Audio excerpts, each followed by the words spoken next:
গ্রীষ্ম বর্ষা পিনিতি ভরসা। হ্যাঁ, পিনিত শপিং সিটি। নমস্কার, আপনারা দেখছেন হুগলি আপডেট। আপনাদের সঙ্গে আমি উষা। আসছি খবরে।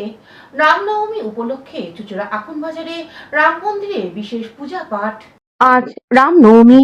চৈত্র মাসের দ্বিতীয় সপ্তাহে রামনবমী পুজো উদযাপন হয়। চুঁচুড়া আখনবাজারে রাম মন্দিরে আজ বিশেষ পুজো পাঠ হয়। সদর শহর চুঁচুড়ার বিভিন্ন প্রান্ত থেকে মানুষ আসেন রাম মন্দিরে পুজো দিতে। সারাদিন ধরে চলে পুজো পাঠ। এখানে সেবায়িত চৌবে পরিবার কয়েক প্রজন্ম ধরে পুজো করে আসছেন। রামনবমী উপলক্ষে মন্দির প্রাঙ্গণে বসে মেলা, যেন উৎসবের মেজাজ। এবারে পুজো প্রসঙ্গে চৌবে পরিবারের এক সদস্য জানান, रामनवमी के इस पावन अवसर पे चित्सुरा आखन बाजार में राम मंदिर में शामिल सभी दर्शकों सभी भक्तों के व्याप पे मैं ये कहना चाहती हूँ कि हमें बहुत आनंद है कि जो मंदिर को इतने सालों से 100 साल के अधिक सालों से इतना प्यार मिला है वो आज भी बरकरार है। इसी तरह राम जी की कृपा हम सब पे बरसी रहे। जय श्री राम। হুগলি থেকে চন্দ্রনাথ দত্তের রিপোর্ট, হুগলি আপডেট। রামনবমী উপলক্ষে হুগলি চুঁচুড়া শহরে বর্ণাঢ্য পদযাত্রা বের হলো।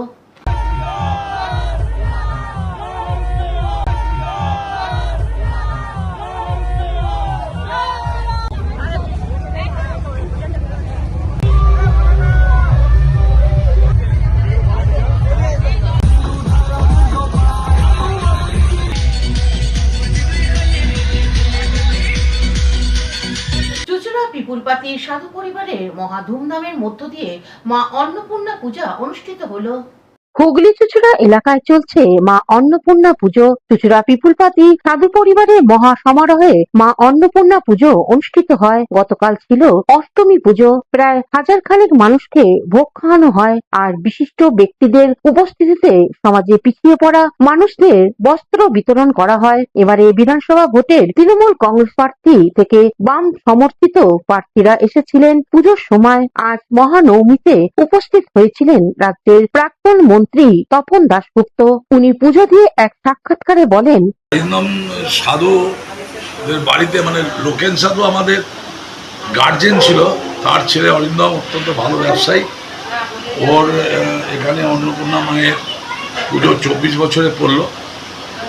এখানে প্রায় 1200-র মতো শাড়ি দিয়েছে গরিব মানুষদের। প্রায় 8000-এর মতো মানুষ কালকে প্রসাদ পেয়েছে। প্রতিবারই ধুমধাম করে। আমি গতকাল আসতে পারিনি, আজকে